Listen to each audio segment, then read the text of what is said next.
ಎಲ್ಲರೂ ಹೇಗಿದ್ದೀರಾ? ಎಲ್ಲರೂ ಸೂಪರ್ ಡೂಪರ್ ಆಗಿದ್ದೀರಾ ಅಂತ ನಾನು ಅನ್ಕೋತೀನಿ. ಇವತ್ತಿನ ಬ್ಲಾಗ್ನ ಬೆಳಗ್ಗೆಯಿಂದನೇ ಅಂದರೆ ಏನಪ್ಪ ಕಿಚನ್ನಿಂದನೇ ಸ್ಟಾರ್ಟ್ ಮಾಡಿಬಿಡ್ತೀನಿ ಅಂತ ಅಂದ್ಕೋಬೇಡಿ. ಅನಿತಾ ಏನು ಬೆಳಗ್ಗೆನೇ ಏನು ಸ್ಟವ್ನೆಲ್ಲ ಕ್ಲೀನ್ ಮಾಡ್ತಿದ್ದಾರೆ, ಕಿಚನ್ ಕ್ಲೀನ್ ಮಾಡ್ತಿದ್ದಾರೆ ಅಂತ ಅಂದ್ಕೋಬೇಡಿ. ಯಾಕೆಂದರೆ ಕ್ಲೀನ್ ಮಾಡಿ ತುಂಬ ದಿನವೇ ಆಗಿತ್ತು. ಅದನ್ನು ನೋಡಿದ್ರೆ ನನಗೆ ನಿಜವಾಗ್ಲೂ ತಲೆಯೆಲ್ಲ ಸುತ್ತು ಬಂದುಬಿಡ್ತಿತ್ತು. ಅಷ್ಟು ಗಲೀಜಾಗಿ ಹೋಗ್ಬಿಟ್ಟಿತ್ತು ಕಿಚನ್ ಅಂತೂ. ಕ್ಲೀನೇ ಮಾಡಿರಲಿಲ್ಲ. ಯಾಕಂದರೆ ನನಗೆ ಮನಸ್ಸು ಒಂದು ಸ್ವಲ್ಪ ಬೇಜಾರಿತ್ತು ಅಂದರೆ ನಾನು ಯಾವುದೇ ಕಾರಣಕ್ಕೂ ಯಾವ ಕೆಲಸನೂ ಮಾಡೋಕ್ಕೋಗಲ್ಲ. ಹಾಗಾಗಿ ಈ ಕಿಚನ್ನ ಕ್ಲೀನ್ ಮಾಡಿ ತುಂಬ ದಿನವೇ ಆಗೋಗ್ಬಿಟ್ಟಿತ್ತು. ಹಾಗಾಗಿ ಎಲ್ಲದನ್ನು ಒಂದು ಸ್ಕ್ರಬ್ಬರು ಮತ್ತು ಇದನ್ನು ತೊಗೊಂಡು ಸಬೀನ ತೊಗೊಂಡ್ಬಿಟ್ಟು ನೀಟಾಗಿ ಉಜ್ಜಿ ಒಂದು ಸಲ ತೊಳ್ಕೊಂಡೆ. ಮತ್ತು ಆದಮೇಲೆ ಇನ್ನೊಂದು ಸಲ 2-3 ಸಲ ತೊಳೆದ್ರೂ ಕಿಚನ್ನು ಯಾವುದೇ ಕಾರಣಕ್ಕೂ ನೀಟಾಗಲಿಲ್ಲ. ನನಗಂತೂ ತುಂಬಾ ಬೇಜಾರಾಗ್ತಿತ್ತು. ಏಕೆಂದರೆ ಆಯಿಲೆಲ್ಲ ಚೆಲ್ಲಿರುತ್ತೆ ಅಲ್ವಾ, ಅದು ಫುಲ್ಲು ಒಂಥರ ಹೆಂಗೆ ಅಂದರೆ ಜಿಡ್ ಥರ ಆಗೋಗ್ಬಿಟ್ಟು ಹೋಗ್ತಾನೆ ಇರಲಿಲ್ಲ. ಫಸ್ಟ್ ಒಂದು ಸಲ ಕ್ಲೀನ್ ಮಾಡಿ ಆಮೇಲೆ ಸರ್ಫೆಕ್ಸೆಲ್ಲ ಅಂದರೆ ಲಿಕ್ವಿಡ್ ಬರುತ್ತಲ್ಲ, ಆ ಲಿಕ್ವಿಡ್ನ ಹಾಕ್ಕೊಂಡು ಮತ್ತೆ ಇನ್ನೊಂದು ಸಲ ತೊಳ್ಕೊಂಡೆ. ಯಾಕೆಂದರೆ ಸ್ಮೆಲ್ಲೆಲ್ಲನೂ ಇದಾಗಿಬಿಟ್ಟಿತ್ತು. ಹಾಗಾಗಿ ಗಲೀಜು ನೀರಲ್ಲೇ ಮತ್ತೆ ಇನ್ನೊಂದು ಸಲ ಅಂತೇಳ್ಬಿಟ್ಟು ಒಟ್ಟು 3 ಟೈಮ್ ತೊಳೆದಿದ್ದಾದಮೇಲೆ ಸ್ವಲ್ಪ ನೋಡಬೇಕು ಅಂತ ನೋಡಂಗೆ ಅನ್ನಿಸ್ತಾ ಇತ್ತು ಕಿಚನ್. ಅಷ್ಟು ಗಲೀಜಾಗಿಬಿಟ್ಟಿತ್ತು. ಪದೇ ವಾರಕ್ಕೊಂದು ಸಲ ಕ್ಲೀನ್ ಮಾಡಿಕೊಂಡ್ರೆ ನಿಜವಾಗ್ಲೂ ಈ ಥರ ಪ್ರಾಬ್ಲಮ್ಮೇ ಇರೋಲ್ಲ. ನಾನು ಮಾಡಿದ್ದು ತಪ್ಪು, ಅದೇನೇ ನನ್ನದೇ ತಪ್ಪು. ಯಾಕೆಂದರೆ ನಮ್ಮ ಕಿಚನ್ನು ನಾವೇ ಕ್ಲೀನಾಗಿ ಇಟ್ಕೋಬೇಕು. ಹಾಗಾಗಿ ಎಲ್ಲ ಡೀಪ್ ಕ್ಲೀನ್ ಮಾಡಿಬಿಟ್ಟು ಕಿಚನ್ನೆಲ್ಲನೂ ಫುಲ್ ಮನೆಯೆಲ್ಲ ಕ್ಲೀನ್ ಮಾಡಿದೆ. ಈ ಕಡೆ ನನ್ನ ಲಿಪ್ ಕೂಡ ಡಾರ್ಕ್ ಬ್ಲ್ಯಾಕ್ ಆಗಿಬಿಟ್ಟಿತ್ತು. ಅದಕ್ಕೋಸ್ಕರ ನಾನು ಲಿಪ್ನ ಸ್ಕ್ರಬ್ ಮಾಡ್ತಾಯಿದ್ದೆ. ಶುಗರ್ನೇ ಆ್ಯಡ್ ಮಾಡಿ ಅದಕ್ಕೆ ಹನಿ ಕೂಡ ಸೇರಿಸ್ಕೋಬೋದು. ನಾನಿಲ್ಲಿ ಓನ್ಲಿ ಹನಿ ಇರಲಿಲ್ಲ, ಓನ್ಲಿ ಶುಗರಲ್ಲಿ ಸ್ಕ್ರಬ್ ಮಾಡ್ತಾಯಿರ್ತೀನಿ. ಇಲ್ಲಾಂದರೆ ಅಕ್ಕಿ ಹಿಟ್ಟು ಬರುತ್ತಲ್ಲ, ಅದರಲ್ಲೂ ಕೂಡ ಸ್ಕ್ರಬ್ ಮಾಡಿದ್ರೆ ಅದಕ್ಕಿಂತ ಶುಗರ್ ಬೆಟರು. ಯಾಕೆಂದರೆ ಸ್ಕಿನ್ನು ಯಾವುದೇ ಕಾರಣಕ್ಕೂ ಸಾಫ್ಟಾಗಿ ಸ್ವೀಟಾಗುತ್ತೆ, ಸಕ್ಕತ್ತಾಗುತ್ತೆ.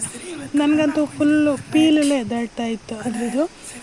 ಅದಕ್ಕೋಸ್ಕರ ನಾನು ಸ್ಕ್ರಬ್ ಮಾಡಿಬಿಟ್ಟು ಬ್ಲ್ಯಾಕ್ ಆಗಿತ್ತಲ್ಲ, ಅದಕ್ಕೋಸ್ಕರ ಎರಡೂ ಆಗುತ್ತೆ ಅಂತ ಹೇಳಿ ಸ್ಕ್ರಬ್ಬರ್ ಮಾಡಿ ಮತ್ತು ಫುಲ್ ಟಿಪ್ ಟಾಪಾಗಿ ರೆಡಿಯಾಗಿ ಎಲ್ಲ ಹೋಗ್ತಿದ್ದೀನಿ ಅಂತ ಯೋಚನೆ ಮಾಡ್ತಿದ್ದೀರಾ? ಈಗ ಸ್ನಾನ ಮಾಡಿದ್ರು ಫ್ರೆಶ್ ಆದ್ರೂ ನಾನೀಗ ಜಡೆ ಯಾಕೆ ಹಾಕಿದ್ದೀನಿ ಅಂದರೆ ನನ್ನ ಕೂದಲು ಗಾಳಿಗೆ ಹಾರಾಡ್ಬಿಟ್ಟು ಸಿಕ್ಕಾಗ್ಬಿಡುತ್ತೆ, ಆಮೇಲೆ ಕಷ್ಟ ಆಗುತ್ತೆ.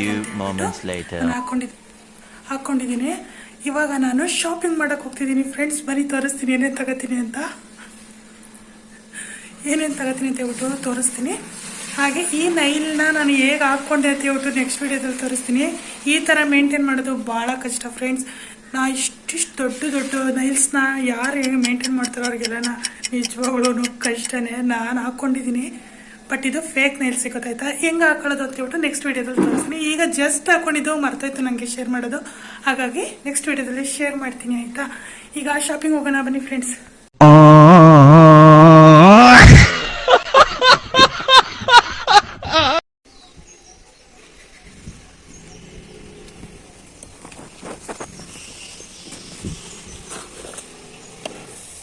ಉಲ್ಟಾ ಹಾಕಿದ್ರೆ ಬಿದ್ದೋಗಲ್ವಾ ಇದು? ಶಾಪಿಂಗ್ ಹೋಗಿ ಅಲ್ಲಿ ನಾನು ವಿಡಿಯೋ ಮಾಡೋದು ಬಿಟ್ಟು ಇಲ್ಲಿ ಮಾಡ್ತಾಯಿದ್ದೀನಿ. ಯಾಕೆಂದರೆ ನಾನು ಇವಾಗ ಹೊಲ್ದ ಹತ್ರ ಹೊಟ್ಟಿದ್ದೀನಿ. ನಾನು ಶಾಪಿಂಗ್ ಮಾಡೋಕ್ಕೆ ಹೋದಾಗ ಅಲ್ಲೆಲ್ಲ ಸಾಕಷ್ಟು ತರಕಾರಿ ಮತ್ತು ಶಾಪಿಂಗ್ ಎಲ್ಲ ತೋರಿಸ್ದೆ. ಅಂದರೆ ಅಲ್ಲಿ ತೋರಿಸೋಣ ಅಂತ ಹೇಳ್ಬಿಟ್ಟು ನಾನು ಬ್ಲಾಗಿಂಗ್ ಮಾಡ್ತಿದ್ದೀನಿ ಅನ್ನೋದೇ ಮರ್ತೋಗಿದ್ದೀನಿ ಫ್ರೆಂಡ್ಸ್. ಏನು ಮಾಡಲಿ, ನಾನು ಅಷ್ಟೊಂದು ಸೆನ್ಸ್ ಇಲ್ಲದೇ ನಾನು ಬ್ಲಾಗ್ ಮಾಡ್ತಿದ್ದೀನಿ ಅನ್ನೋದೇ ಮರ್ತೋಗ್ಬಿಟ್ಟಿದ್ದೀನಿ. ಯಾಕಂದರೆ ಶಾಪಿಗೆ ಹೋಗಿದ್ನಲ್ಲ, ಹಾಗಾಗಿ ಏನಾದರೂ ಐಟಮ್ಗಳನ್ನ ನೋಡ್ತಾಯಿದ್ರೆ ನಂಗೆ ಅದು ತೊಗೋಬೇಕು ಇದು ತೊಗೋಬೇಕು ಅಂತಂದು ಹೇಳ್ಬಿಟ್ಟು ಮನ್ಸಿಗೆ ತುಂಬ ಅನ್ನಿಸ್ತಿರ್ತದೆ. ನನಗೆ ಏನಾದರೂ ಕಾಣಿಸ್ತವ್ರೆ ಅದನ್ನ ಸಡನ್ಲಿ ಎತ್ಕೊಂಡ್ಬಿಡ್ಬೇಕಷ್ಟೇ. ಇನ್ನೊಂದು ದಿನಕ್ಕೆ ಕಾಯುವಷ್ಟು ತಾಳ್ಮೆ ಅಂತ ನನಗೆಲ್ಲ ನಿಜವಾಗ್ಲೂ. ನನಗೆ ಏನಾಗಲಿ ನಮ್ಮ ಮನೆಯವ್ರಿಗೆ ಕೊಡಿಸಿ ಅಂತ ಕೇಳ್ತಾ ಇದ್ದೀನಿ. ಅವರು ಸ್ವಲ್ಪ ಏನು ಮಾಡ್ತಾಯಿದ್ದೆ ನನಗೆ ಅಷ್ಟು ಪುಣ್ಯ ಅಂತ ನಾನು ಮಾಡ್ತೀನಿ. ಕೇಳಿದ್ರೆ ಅಷ್ಟೇ, ಯಾರು ಕೊಡಿಸುವಷ್ಟು ಪುಣ್ಯ ಅಂತ ಅನಿಸ್ತಾ ಇಲ್ಲ. ಒಂದು 100 ಜನದಲ್ಲಿ ನಾನು ಹೋಗ್ತೇನೆ. ಯಾಕೆಂದರೆ ನಾನು ಏನನ್ನ ಕೇಳಿ ಕೊಡ್ತಾರೆ ಅವರಿಗೆ. ಹಾಗಾಗಿ ನಾನಂತೂ ಪುಣ್ಯ ಹೋಗ್ತೇನೆ. ಹಾಗಾಗಿ ಅಲ್ಲಿ ಬ್ಲಾಗ್ ಮಾಡೋದನ್ನ ಮರ್ತಿದ್ದೆ. ಮತ್ತು ಮನೆಗೆ ಬಂದರೆ ಬ್ಲಾಗ್ ಮಾಡ್ತಿದ್ದೆ, ಯಾಕೆ ಮಾಡಿಲ್ಲ ಅಂತ ಹೇಳ್ಬಿಟ್ಟು ಅಲ್ಲಿಂದ ಹೊರಟು ಹೊಲ್ದ ಹತ್ರ ಕೂಡ ಬಂದ್ವಿ.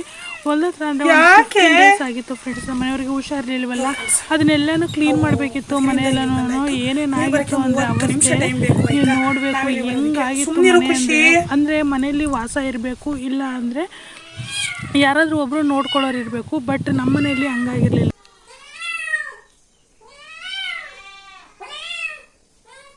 ಯಾಕೆ ಹುಚ್ಚಾಯ್ತಾ? ನಿಂಗೇನಾದರೂ ಹುಚ್ಚಿಡ್ದೈತಾ ಅಂತ?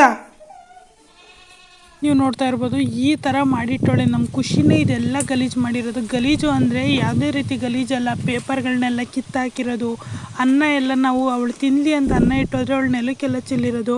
ಆ ಥರ ಮಾಡ್ತಾಳೆ ಅವಳು. ನಮ್ಮ ಕೈ ಹತ್ರ ಇಟ್ಕೋತೀವಿ ಅಂದರೆ ಕೈನ ಕಚ್ತಾಳೆ ಆಯಿತಾ. ಕಾಲ ಹತ್ರ ಮಾತ್ರ ಆ ಥರ ಆಟ ಆಡೋದವಳು. ಇದೆಲ್ಲದನ್ನು ಕ್ಲೀನ್ ಮಾಡಿ ಎತ್ತಿಟ್ಟು ಕಸ ಹುಡುಗಿ ಅದನ್ನೆಲ್ಲ ನೆಲ ಎಲ್ಲ ಒರೆಸುವಾಗ ನನಗಂತೂ ಫುಲ್ ಟೆನ್ಷನ್ ಆಗಿತ್ತು. ಕಾಯಿ ಉಪ್ಪಲ್ಲೆಲ್ಲನೂ ಸೀಮೆ ಸೇರ್ಕೊಬಿಟ್ಟಿತ್ತು.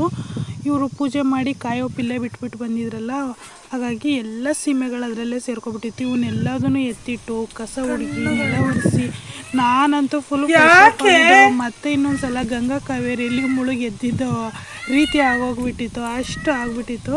ಇದೆಲ್ಲದನ್ನು ಕ್ಲೀನ್ ಮಾಡಬೇಕು. ಅಂದರೆ ಸ್ಟವ್ನು ಅಷ್ಟೇ, ಒಂದು ಸ್ಟವ್ದು ಹೊರಟೋಗಿದೆ, ಸ್ಟ್ಯಾಂಡ್ ಕೂಡ ಕಿತ್ತೋಗಿತ್ತು, ಅದನ್ನು ಕೂಡ ತೊಗೋಬೇಕಿತ್ತು. ಹಾಗೆ ಹೊಲ್ದ ಹತ್ರ ಬಂದಮೇಲೆ ನೆಲ ಎಲ್ಲ ಒರೆಸಿದ್ದಾದಮೇಲೆ ಮತ್ತೆ ವಿಡಿಯೋನ ನಿಮಗೆ ತೋರಿಸ್ತಾ ಇದ್ದೀನಿ ಯಾವ ರೀತಿ ನಾನು ಈ ರೀತಿ ಆಗೋಗ್ಬಿಟ್ಟಿದ್ದೀನಿ. ಫುಲ್ಲು ಒದ್ದೆ ಆಗಿಬಿಟ್ಟು, ಅಂದರೆ ನಮ್ಮದು ಶೀಟ್ ಅಲ್ವಾ, ಅದಕ್ಕೋಸ್ಕರ ಫುಲ್ಲು ಬಿಸಿ, ಅಂದರೆ ಎಷ್ಟು ಬಿಸಿ ಇದೆ ಅಂದರೆ ತುಂಬಾ ಬಿಸಿಲಿದೆ, ಆಗಲ್ಲ, ತುಂಬ ಕಷ್ಟ ಆಗಿಬಿಟ್ಟಿತ್ತು. ಇದೆಲ್ಲದನ್ನು ಸ್ಟವ್ವು ಕೆಳಗಡೆ ಎಲ್ಲದನ್ನು ತೊಳಿಬೇಕು. ಯಾಕೆಂದರೆ ಫಸ್ಟ್ ಎಲ್ಲ ಕಸ ಹೊಡೆಯೋದಾದಮೇಲೆ ನಂತರ ನಾನು ಬಂದಿದ್ದು ಎಲ್ಲ ನೆಲನ ಎಲ್ಲ ಒರೆಸ್ಕೊಳ್ಳೋಣ ಅಂತ. ಫಸ್ಟ್ ಅಂದರೆ ಡೀಪ್ ಕ್ಲೀನ್ ಮಾಡಿಲ್ಲ ಫ್ರೆಂಡ್ಸ್. ಒಂದಿನ ಡೈಲಿ ಯಾವತ್ತಾದರೂ ಆಗಲಿ ಒಂದು ದಿನ ಡೇ ಫುಲ್ಲು ಡೀಪ್ ಕ್ಲೀನ್ ಇಟ್ಕೋತೀನಿ. ಯಾಕೆಂದರೆ ಅದಕ್ಕೆ ಸ್ವಲ್ಪ ಪೇಂಟಿಂಗ್ ಮಾಡೋದಿದೆ, ಅದಕ್ಕೋಸ್ಕರ ಆ ಟೈಮಲ್ಲಿ ಎಲ್ಲದನ್ನು ಅಷ್ಟೇ ಎಲ್ಲ ಈಚೆಗೆ ಹಾಕೋದು, ಎಲ್ಲದನ್ನು ಪೇಂಟಿಂಗ್ ಮಾಡಿ ಕ್ಲೀನ್ ಮಾಡಿ ಡೀಪ್ ಕ್ಲೀನ್ ಮಾಡಿ ಕಿಚನ್ನ ಆಮೇಲೆ ಡೆಕೋರೇಟು ಸ್ವಲ್ಪ ಚೇಂಜ್ ಮಾಡೋಣ ಅಂತ ಅನಿಸುತ್ತೆ ಮನಸ್ಸಿಗೆ. ಬಟ್ ನೋಡೋಣ ಯಾವಾಗ ಆಗುತ್ತೆ ಅಂತ ಹೇಳ್ಬಿಟ್ಟು. ಈ ಬಾಕ್ಸ್ಗಳ ಮೇಲೆಲ್ಲನೂ ತುಂಬ ಧೂಳು ಸೇರ್ಕೊಂಡ್ಬಿಟ್ಟಿದೆ. ಯಾಕೆಂದರೆ ನಮ್ಮ ಪಕ್ಕದಲ್ಲೇ ರೋಡ್ ಸ್ಯಾಂಕ್ಷನ್ ಆಗಿ ರೋಡ್ ಕೂಡ ನಡೀತಿದೆಯಲ್ಲ, ಅದ್ರ ಧೂಳೆಲ್ಲ ಬಂದ್ಬಿಟ್ಟು ಕೂತ್ಕೊಳ್ಳುತ್ತೆ. ಎಷ್ಟೇ ಕಿಟಕಿ ಹಾಕೋದ್ರು ಅದಕ್ಕೆ ನಾನು ಕಿಟಕಿ ಹಾಕಿ ಅದಕ್ಕೆ ಬಟ್ಟೆ ಕೂಡ ಹಾಕ್ತೀನಿ. ಧೂಳು ಸೊಂದಿಲೆಲ್ಲ ತೂರು ಬರುತ್ತೆ, ಆದರೂ ಕಂಟ್ರೋಲ್ ಆಗ್ತಿಲ್ಲ. ಹಾಗಾಗಿ ಸ್ವಲ್ಪ ಮೇಯ್ನು ನೋಡ್ಕೊಳ್ಳೋಣ ಅಂತ ಕ್ಲೀನ್ ಮಾಡಿದೆ. ಮತ್ತು ಫೇಸ್ ಪ್ಯಾಕ್ ಹಾಕೋಣ. ನೆಕ್ಸ್ಟ್ ಏನು ತಣ್ಣಗಿದೆಯಾ?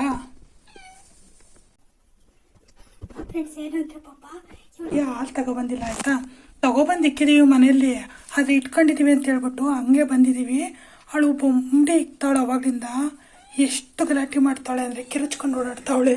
ಅವಳಿಗೆ ಫುಡ್ ಇಲ್ಲ. ಇವಾಗ ಮನೆಯೆಲ್ಲ ಒರೆಸಿರೋದಕ್ಕೆ ತಣ್ಣಗಿದೆ ಅಂತ ಹೇಳ್ಬಿಟ್ಟು ಇಲ್ಲಿ ಮಲಗಿದ್ದಾಳೆ ಅಷ್ಟೇ ಹಾಸಿಗೆ ಪಕ್ಕ. ನಾನು ಹಿಂಗಾಗ್ಬಿಟ್ಟಿದ್ದೀನಿ ಗೈಸ್. ಫುಲ್ ಸೆಕೆ ನೀರೆಲ್ಲ ಬರ್ತಿದೆ, ಸಖತ್ ಬಿಸ್ತಿದೆ, ಮಳೆ ಅಂತೂ ಒಂದನೇ ಬರ್ತಿಲ್ಲ, ಅಷ್ಟು ಸೆಕೆ ಅಂದರೆ ಸೆಕೆ, ಫುಲ್ ಸೆಕೆ. ಫ್ರೆಶ್ ಆಗಿರೋದೆಲ್ಲ ವೇಸ್ಟು ಅಷ್ಟೇ, ಹಂಗೆ ಸೆಕೆ ಆಗ್ತಿದೆ ಇಲ್ಲಿ. ಬಟ್ ಇವಾಗ ಮನೆಯೆಲ್ಲ ಕ್ಲೀನ್ ಮಾಡಿದ್ನಲ್ಲ, ಅದಕ್ಕೋಸ್ಕರ ಹಿಂಗಾಗ್ಬಿಟ್ಟಿದ್ದೀನಿ. It's okay. ಈಗ ಫೇಸ್ ಪ್ಯಾಕ್ ಹಾಕೋಣ ಫ್ರೆಂಡ್ಸ್. ಈಗ ನಾನು ಸದ್ಯಕ್ಕೆ ಹಾಲಿನ ಕೆನೆನ ಸ್ವಲ್ಪ ಎತ್ಕೋತೀನಿ. ಹಾಲಿನ ಕೆನೆ ಸ್ವಲ್ಪ ಎತ್ಕೊಂಡು, ಸ್ವಲ್ಪ ಏನಾದ್ರಲ್ಲಿ ಇರೋದೇ ಸ್ವಲ್ಪ ಫ್ರೆಂಡ್ಸ್, ಜಾಸ್ತಿ ಬಂದಿಲ್ಲ. ಬೇಸಿಗೆಲ್ಲ ಹಾಲು ಕಾಯಿಲ್ಲ ಅನಿಸುತ್ತೆ, ಕೆನೆ ಬಂದಿಲ್ಲ.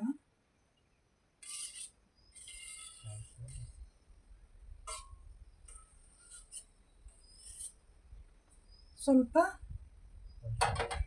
1 ಸ್ಪೂನ್ ಅಷ್ಟು ಸಿಕ್ಕೈತೆ ನನಗಷ್ಟೇ ಹಾಲಿನ ಕೆನೆ. ಅದಕ್ಕೆ ನಾನು ಸ್ವಲ್ಪ ನೆಸ್ಕೆಫೆ ಪೌಡರ್ನ ಸೇರಿಸ್ಕೊತಿದ್ದೀನಿ.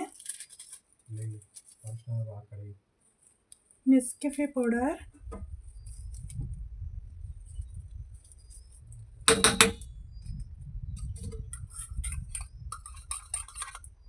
ಎರಡನ್ನೂ ಮಿಕ್ಸ್ ಮಾಡಿದಾಗ ಈ ಥರ ಇರುತ್ತೆ. ಇದಕ್ಕೆ ನೆಸ್ಕೆಫೆನ ಸ್ಕಿಪ್ ಮಾಡಿಬಿಟ್ಟು ನೀವು ಬೇಕಾದರೆ ಅರಿಶಿನ ಒಂದು ನಾನ್ ಸ್ಟಿಕ್ ಸ್ಟವ್ ಪಾತ್ರೆಯಲ್ಲಿ ಸ್ವಲ್ಪ ಫ್ರೈ ಥರ ಮಾಡಿಬಿಟ್ಟು ಹಾಕೋಬೋದು. ಬಟ್ ನಾನು ಅದನ್ನು ಯೂಸ್ ಮಾಡಲ್ಲ, ಯಾಕೆಂದರೆ ನನ್ನ ಸ್ಕಿನ್ಗೆ ಅರಿಶಿನ ಪುಡಿ ಆಗಿ ಬರಲ್ಲ ಫ್ರೆಂಡ್ಸ್. ಸಿಪ್ಪೆ ಥರ ಸುಲಿದು ಬಿಡುತ್ತೆ. ಏನಾದರೆ ಲಿಕ್ವಿಡಲ್ಲೇ ಬರುತ್ತಲ್ಲ, ಸಿಪ್ಪೆ ಥರ ಎದ್ದೋಗ್ಬಿಡುತ್ತೆ. ನನಗೆ ಅರಿಶಿನಾಗೆ ಆಗಿ ಬರಲ್ಲ, ಅದಕ್ಕೋಸ್ಕರ ನಾನು ಹಾಕ್ಕೊಂಡಿಲ್ಲ. ನನಗೆ ಇವತ್ತೇ ಅಲ್ಲ, ಯಾವತ್ತಿಂದನೂ ಆಗಲ್ಲ, ಕೈಯಲ್ಲಿ ಮುಟ್ಟಿದ್ರೂ ಆಗಲ್ಲ ನನಗೆ, ಅದಕ್ಕೋಸ್ಕರ ನಾನು ಹಾಕ್ಕೊಂಡಿಲ್ಲ. ಬೇಕಿತ್ತು ಅಂದರೆ ನೀವು ಅದನ್ನು ಯೂಸ್ ಮಾಡಿ. ಹುರಿದ್ಬಿಟ್ಟು ಹಾಕೊಳ್ಳೋದ್ರಿಂದ ಟ್ಯಾನ್ ಕೂಡ ರಿಮೂವ್ ಆಗುತ್ತೆ. ನಾನಿಲ್ಲಿ ನೋಡಿ ಈ ಥರ ಪೇಸ್ಟ್ ಆಗಿದೆ. ಈಗ ಇದಕ್ಕೆ ಇನ್ನೊಂದು ಮೇಯ್ನ್ ಐಟಮ್ ಐತೆ, ಅದನ್ನು ಕೂಡ ಸೇರಿಸ್ಕೊಳ್ಳೋಣ. ಸ್ವಲ್ಪ ಕಡಲೆ ಹಿಟ್ಟನ್ನು ಸೇರಿಸ್ಕೊಳ್ಳೋಣ. ಏಕೆಂದರೆ ಇದೇನಾದರೂ ತೆಳುವಾಗಿತ್ತು ಅಂದರೆ ಅದು ಗಟ್ಟಿ ಮಾಡುತ್ತೆ. ಹಾಗೆ ಸ್ಕಿನ್ ಕೂಡ ಸ್ಕಿನ್ನಲ್ಲಿ ಏನಾದರೂ ಬ್ಲ್ಯಾಕ್ ಹೆಡ್ಸು ವೈಟ್ ಹೆಡ್ಸು ಇತ್ತು ಅಂದರೆ ಅದನ್ನು ಕೂಡ ರಿಮೂವ್ ಮಾಡುತ್ತೆ. ಅದಕ್ಕೋಸ್ಕರ ಕಡಲೆ ಹಿಟ್ಟನ್ನು ಸ್ವಲ್ಪ ಹಾಕ್ಕೊಂಡಿದ್ದೀನಿ. ನನಗೆ ಇಷ್ಟು ಸಾಕಾಗುತ್ತೆ, ಇಷ್ಟು ಸಾಕು. ಫೇಸ್ಗೆ ಮಾತ್ರ ಅಪ್ಲೈ ಮಾಡೋಗಿದೆ, ಇಷ್ಟು ಸಾಕಾಗುತ್ತೆ ಫ್ರೆಂಡ್ಸ್. ಅದಕ್ಕೆ ನಾನು ಸ್ವಲ್ಪನೇ ಮಾಡ್ಕೊಂಡಿದ್ದೀನಿ. ಈಗ ಇದಕ್ಕೆ ಅಪ್ಲೈ ಮಾಡೋಣ ಫೇಸ್ಗೆ. ಈ ಥರ ಇರುವಂಥ ಪೇಸ್ಟನ್ನು ಈ ಥರ ಒಂದು ಬ್ರಷ್, ಅಂದರೆ ನಾನು ಮೇಕಪ್ ಬ್ರಷ್ನ ಯೂಸ್ ಮಾಡ್ತಾ ಇದ್ದೀನಿ.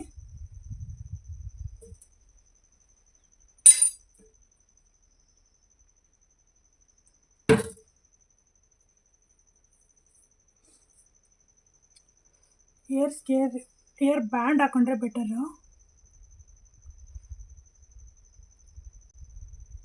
ಒಂದು 15 ಮಿನಿಟ್ಸ್ ಬಿಟ್ಬಿಟ್ಟು ನಾವು ಇದನ್ನು ವಾಶ್ ಮಾಡಿದ್ರೆ ಸಾಕಾಗುತ್ತೆ. ನೆಸ್ಕೆಫೆ ಹಾಕಿರೋದ್ರಿಂದ ಟ್ಯಾನ್ ಕೂಡ ರಿಮೂವ್ ಆಗುತ್ತೆ ಫ್ರೆಂಡ್ಸ್. ಆಯಿಲ್ ಸ್ಕಿನ್ ಇರೋರು ಹಾಲಿನ ಕೆನೆನ ಮತ್ತು ಹಾಲಿನ ಕೆನೆ ಸ್ಕಿಪ್ ಮಾಡಿಬಿಟ್ಟು ಬೇಕಿದ್ರೆ ಯಾವುದಾದ್ರೂ ಈ ಅಲೋವೆರಾ ಜೆಲ್ ಬರುತ್ತಲ್ಲ ಅದನ್ನು ಕೂಡ ಯೂಸ್ ಮಾಡ್ಕೋಬೋದು. ನನಗೆ ಆಯಿಲ್ ಸ್ಕಿನ್ನೇ ಸ್ವಲ್ಪ ಪರವಾಗಿಲ್ಲ, ನನಗೆ ಅಲೋವೆರಾ ಜೆಲ್ ಆಗಬರಲ್ಲ, ಅದಕ್ಕೆ ನಾನು ಹಾಲಿನ ಕೆನೆನೇ ಯೂಸ್ ಮಾಡಿದ್ದೀನಿ.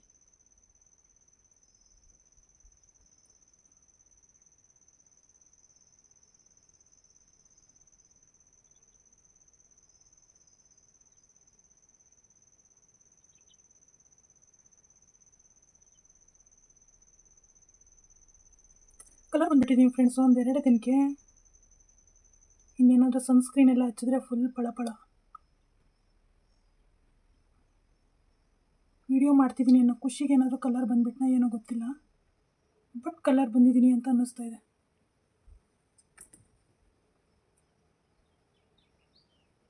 ಇದನ್ನು ಬೇಕಿತ್ತಂದರೆ ನೆಕ್ ಕೂಡ ಅಪ್ಲೈ ಮಾಡ್ಬೋದು, ಯಾಕೆಂದರೆ ಸ್ನಾನ ಮಾಡೋ ಟೈಮಲ್ಲಿ ಅಪ್ಲೈ ಮಾಡಿದ್ರೆ ಬೆಟರು. ಈ ಟೈಮಲ್ಲಿ ಬರೀ ಫೇಸ್ ಮಾತ್ರ ವಾಶ್ ಮಾಡ್ತೀವಿ ಅಂದರೆ ಈ ಟೈಮಲ್ಲಿ ಹಚ್ಚೋದು ಬೇಡ, ಯಾಕೆಂದರೆ ಬಟ್ಟೆಗೆಲ್ಲ ಆಗಿಬಿಡುತ್ತೆ. ಸ್ನಾನ ಮಾಡುವಾಗ ಹಚ್ಕೊಂಡ್ರೆ ಬೆಟರ್. ಟ್ಯಾನ್ ಎಲ್ಲ ಕರವಾಗಿತ್ತು, ಬ್ಲಾಕ್ ಇತ್ತು ಅಂದರೆ ಸರಿ ಹೋಗುತ್ತೆ.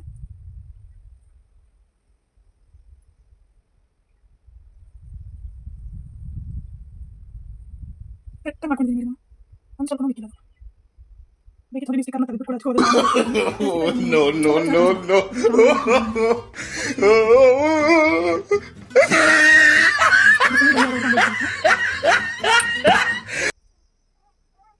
2,000 years later.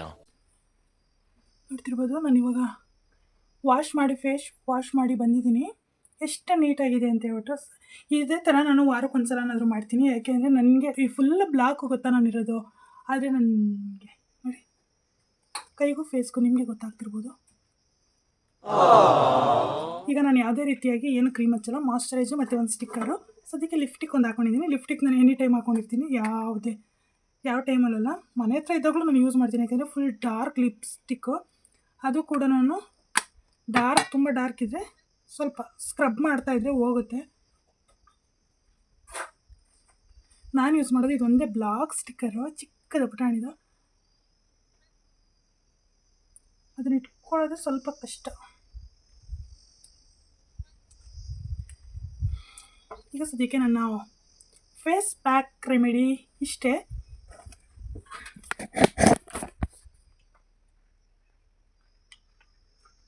ನೋಡಿ ಎಷ್ಟೋ ಬ್ರೈಟಿಂಗ್ ಕಾಣಿಸ್ತೀನಿ, ಆದರೆ ಬಂದಿರೋದಷ್ಟೇ. ನಾನು ಇನ್ಯಾವುದೇ ರೀತಿಯಾದ ಕ್ರೀಮನ್ನು ಯೂಸ್ ಮಾಡಿಲ್ಲ, ಇಷ್ಟು ಬ್ರೈಟಾಗಿ. ನಾನೀಗ ಬೆಂಡೆಕಾಯಿ ಫ್ರೈ ಮತ್ತು ಚಪಾತಿ ಇಲ್ಲ ರೈಸ್ನ ಮಾಡೋಣ ಅಂತ ಅಂದ್ಕೊಂಡಿದ್ದೀನಿ. ಈಗ ಬೆಂಡೆಕಾಯಿನ ಚಿಕ್ಕದಾಗಿ ಕಟ್ ಮಾಡಿಬಿಟ್ಟು ಹಚ್ಕೊಂಡ್ಬಿಡೋಣ. ಅದಕ್ಕೆ ಸ್ವಲ್ಪ ನೆನಾಕಬೇಕಾಗುತ್ತೆ.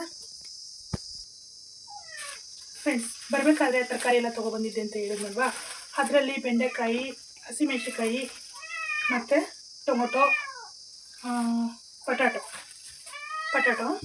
ಜೊತೆಗೆ ನಿಂಬೆಹಣ್ಣು ತೊಗೊಂಬಂದಿದ್ದೀವಿ. ಜ್ಯೂಸ್ ಏನಾದರೂ ಮಾಡ್ಕೋಬೋದು. ಮತ್ತು ಇನ್ನೊಂದು ಮುಖ್ಯವಾದ ವಿಷಯ ಏನಪ್ಪ ಅಂದರೆ, ನಾನು ಶಾಪಿಂಗ್ ಹೋಗ್ತೀನಿ ಅಂತ ಹೇಳಿದ್ದೆ ಅಲ್ವರಾ. ನಾನು ಶಾಪಿಂಗಿಂದ ಏನು ತೊಗೊಬಂದೆ ಅಂತ ನಿಮಗೂ ಕ್ಯೂರಿಯಾಸಿಟಿ ಇರುತ್ತೆ, ಯಾಕೆಂದರೆ ಅಷ್ಟು ದೊಡ್ಡ ಬಿಲ್ಡಪ್ ಕೊಟ್ಬಿಟ್ಟು ನಾನು ಹೋದೆ. ಏನು ತೊಗೊಬಂದಿದ್ದೀನಿ ಅಂತ ಅಂದರೆ, ಸದ್ಯಕ್ಕೆ ಇದೊಂದು ಲಿಪ್ಟಿಕ್ನ ತೊಗೊಬಂದೆ. ನನ್ನ ಲಿಪ್ಸು ನನಗೆ ಕ್ಯಾಮ್ರಾದಲ್ಲಿ ಎಷ್ಟು ಕ್ಲಿಯರಾಗಿ ನನಗೆ ನೀಟಾಗಿ ಕಾಣಿಸಲ್ಲ. ಏನು ಸುಮ್ಮನೆ ಹೋಗು, ನಿನಗೆ ಇಟ್ಕೊಡಕ್ಕೆ ನಾನೇನು ಬೇಟೆ ಆಡ್ತೀನ? ನೀನು ಬೇಟೆ ಆಡಬೇಕು, ನಾನಲ್ಲ. A few moments later. ಅಲ್ಲಿ ಕುತ್ಕೊಂಡು ಅವಳಿಗೆ ನಾನು ಅಲ್ಲಿ ಓತಿಕೆ ತಾವೆಲ್ಲ ಬೇಟೆ ಆಡ್ಕೊಡ್ಬೇಕು, ಅವಳು ಮನೇಲಿ ಕುತ್ಕೊಂಡು ತಿನ್ನಬೇಕು. ಹಿಂಗೆ ಸುಮ್ಮನೆ ಹೋಗಿಲ್ಲ. ಸದ್ಯಕ್ಕೆ ಇದೊಂದು ಐಟಮ್ನ ನಾನು ತೊಗೊಬಂದಿದ್ದು ಲಿಫ್ಟಿಗೆ ತರೋದಕ್ಕೆ ಅಷ್ಟೇ ನಾನು ಹೋಗಿದ್ದು, ಬಟ್ ಬೇರೆ ಇನ್ನೇನು ತೊಗೊಂಡು ಬರಲಿಲ್ಲ. ಈ ಲಿಫ್ಟಿಗೋಸ್ಕರ ನಾನು ದೊಡ್ಡದಾಗಿ ಫ್ರೆಂಡ್ಸ್ ಶಾಪಿಂಗ್ ಹೋಗೋಣ ಬನ್ನಿ ಅಂತ ಹೇಳಿದೆ. ಸದ್ಯಕ್ಕೆ ಇದೊಂದನ್ನು ತೊಗೊಬಂದೆ, ಜೊತೆಗೆ ಅದು ಬರಬೇಕಾದ್ರೆ ತರಕಾರಿ ಕೂಡ ತೊಗೊಬಂದೆ. ಈಗ ಫ್ರೈನ ಮಾಡಿಬಿಟ್ಟು ಚಪಾತಿ ಮಾಡೋಣ. ಸದ್ಯಕ್ಕೆ ಇಷ್ಟನ್ನು ನಾನು ಬೆಂಡೆಕಾಯಿನ ತೊಗೊಂಡಿದ್ದೀನಿ. ಅಂದರೆ ನಾನು ತೊಗೊಂಡಿದ್ದು ಸ್ವಲ್ಪ ತೊಗೊಂಡಿದ್ದೀನಿ, ಇನ್ನೂ ಸ್ವಲ್ಪ ಮಿಕ್ಸ್ ಇದ್ದೀನಿ. ಯಾಕಂದರೆ ಇನ್ನೊಂದು ದಿನಕ್ಕೆ ಬೇಕಾಗುತ್ತೆ ಅಂತ. ಒಂದೇ ದಿನ ಮಾಡಿದ್ರೆ ಸಂಸಾರಸ್ಥ ಹೆಣ್ಣು ಮಗಳು ಅಂತ ನನ್ನ ಯಾರು ಅನ್ನಲ್ಲ. ಅದಕ್ಕೋಸ್ಕರ ನಾನು ಸದ್ಯಕ್ಕೆ ಈಗ ಅರ್ಧ ತೊಗೊಂಡು ಇದನ್ನು ಫ್ರೈ ಮಾಡ್ತೀನಿ. ಇದಕ್ಕೆ ಈಗ ಒಂದು ಟೊಮೊಟೊ ತೊಗೋತೀನಿ, ಯಾಕೆಂದರೆ ಇದು ದೊಡ್ಡದಾಗಿದೆ, ಸಾಕಿದೊಂದೇ. ಇದಕ್ಕೆ ಈರುಳ್ಳಿ ಮತ್ತು ಟೊಮೊಟೊ, ಬೆಂಡೆಕಾಯಿ ಸಾಕು ಫ್ರೆಂಡ್ಸ್, ಇಷ್ಟೇ.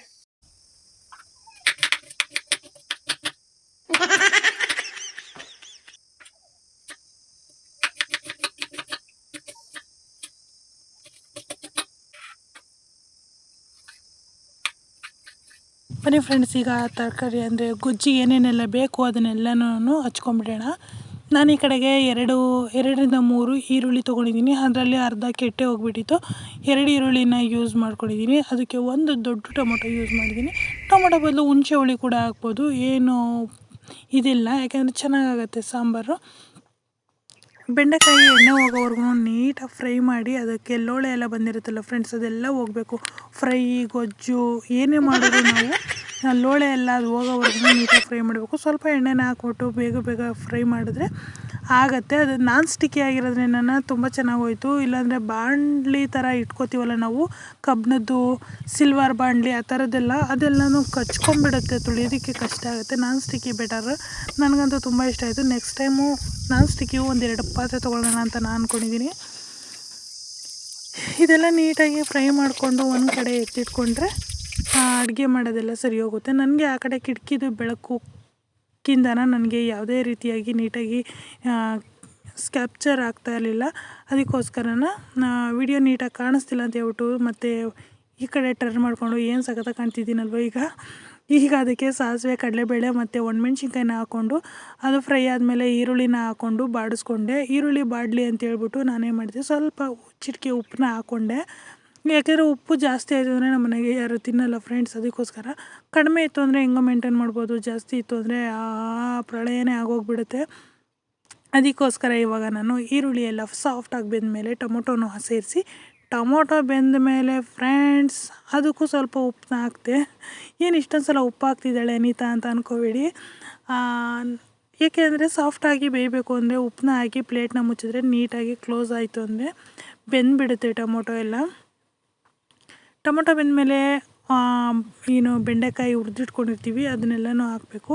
ಇದೇ ಗ್ಯಾಪಲ್ಲಿ 1-2 ಫೋಸ್ ಕೊಟ್ಕೊಂಡು ಡ್ಯಾನ್ಸ್ ಮಾಡಿಕೊಂಡು ಸಿಂಗಿಂಗ್ ಮಾಡಿಕೊಂಡು ಹೆಣ್ಮಕ್ಳುಗಳು ಎಲ್ಲ ಟ್ಯಾಲೆಂಟೆಡ್ನೂ ಹೊರಗೆ ಹಾಕೋದು. ಕಿಚನ್ನು ಮತ್ತು ಬಾತ್ರೂಮಲ್ಲಿ ಮಾತ್ರ ಹೆಣ್ಮಕ್ಳು ಹಾಕೋದು.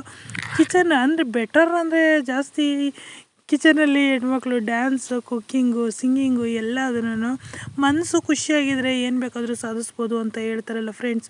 ಅದಕ್ಕೋಸ್ಕರ ಎಷ್ಟೇ ನೋವಿರಲಿ ಹೆಣ್ಮಕ್ಳುಗಳು ಖುಷಿಯಾಗಿರೋದಕ್ಕೆ ಪ್ರಯತ್ನ ಪಡಬೇಕು. ನಮ್ಮನ್ನು ನೋಯಿಸ್ತವ್ರ ಎದುರಿಗೆ ನಾವು ಯಾವತ್ತೂ ಅಳಬಾರ್ದು, ಮನಸ್ಸಲ್ಲಿರೋ ನೋವು ತೋರಿಸ್ಕೋಬಾರ್ದು. ಇನ್ನೂ ನಾವು ಸ್ಟ್ರಾಂಗ್ ಆಗಿದ್ದೀವಿ ಅಂತಂದು ನಾವೇನೇ ಮಾಡಿದ್ರು ಅವರು ಜಗ್ಗಲ್ಲ ಅನ್ನೋ ಲೆಕ್ಕಾಚಾರಕ್ಕೆ ನಾವು ಇಳಿಬೇಕು. ಯಾಕೆ ಅಂದರೆ ನೋವು ಕೊಟ್ಟವರು ಅವರೇ ಸೈಲೆಂಟ್ ಆಗಬೇಕು. ಆ ಲೆಕ್ಕಕ್ಕೆ ನಾವು ಹೆಣ್ಮಕ್ಳು ಸ್ಟ್ರಾಂಗ್ ಇರಬೇಕು. ನನ್ನ ಪ್ರಕಾರ ನಾನು ಅಂದ್ಕೊಂಡಿರೋದು. ಯಾರೆಷ್ಟೇ ಟೀಕೆ ಮಾಡಿದ್ರು, ಎಷ್ಟೇ ಮಾತಾಡಿದ್ರು ಯಾವುದಕ್ಕೂ ತಲೆ ಕೆಡಿಸ್ಕೊಳ್ಳಲ್ಲ. ಯಾಕೆಂದರೆ ನಾವೊಂಥರ ಸೂಪರ್ ವುಮೆನ್. ಅದಕ್ಕೋಸ್ಕರ ಎಲ್ಲ ಆದಮೇಲೆ ಬೆಂಡೆಕಾಯಿನ ಹಾಕ್ಬಿಟ್ಟು ನಂತರ ಅದಕ್ಕೆ ಸ್ವಲ್ಪ ಖಾರದ ಪುಡಿ, ಧನಿಯಾ ಪುಡಿ ಮತ್ತು ಗರಂ ಮಸಾಲ, ಅರಿಶಿನ ಪುಡಿನ ಸೇರಿಸ್ಕೊಂಡು ಅದನ್ನು ಫ್ರೈ ಮಾಡ್ಕೊತೀನಿ. ನನಗೆ ಇದಕ್ಕೆ ಮಸಾಲ ಪೌಡರ್ ಹಾಕಿದ್ರೆ, ಅಂದರೆ ಸಾಂಬಾರು ಮಸಾಲ ಇರುತ್ತಲ್ಲ ಫ್ರೆಂಡ್ಸ್, ಅದನ್ನು ಹಾಕಿದ್ರೆ ತುಂಬ ಚೆನ್ನಾಗಾಗತ್ತೆ. ನನಗೆ ಆ ಥರದ್ದೆಲ್ಲ ಇಲ್ಲ ಇಲ್ಲಿ. ಅದಕ್ಕೋಸ್ಕರ ನಾನು ಸದ್ಯಕ್ಕೆ ಇದನ್ನು ಯೂಸ್ ಮಾಡಿದ್ದೀನಿ. ಮಾಡ್ಕೋಬೇಕಾದ್ರೆ ಸಾಂಬಾರು ಪೌಡರು ಮಾಡ್ತೀನಿ ಫ್ರೆಂಡ್ಸ್. ಯಾರೂ ಮಾಡ್ಕೊಡೋದು ಬೇಡ, ನಾನೇ ಮಾಡ್ಕೊತೀನಿ. ಏನು ಒಂದು ಸಲ ಕೆಟ್ಟೋದ್ರೆ ಇನ್ನೊಂದು ಸಲ ಸರಿ ಬರುತ್ತೆ ಅಲ್ವರ. ಅದಕ್ಕೋಸ್ಕರ ನೆಕ್ಸ್ಟ್ ಟೈಮ್ ಮಾಡಬೇಕಾದ್ರೆ ನಾನು ಖಂಡಿತ ಪ್ರಯತ್ನ ಪಡ್ತೀನಿ. ಯಾರು ಬೇರೆಯವ್ರು ಕೊಡಲಿ ಅಂತ ನಾವು ಮಾಡಿಕೊಡ್ಲಿ ಅಂತ ನಾವು ಅಂದ್ಕೊಳ್ಳೋದ್ಕಿಂತ ನಾವೇ ಪ್ರಯತ್ನ ಪಡೋದು ಬೆಟರ್ ಅಲ್ವಾ.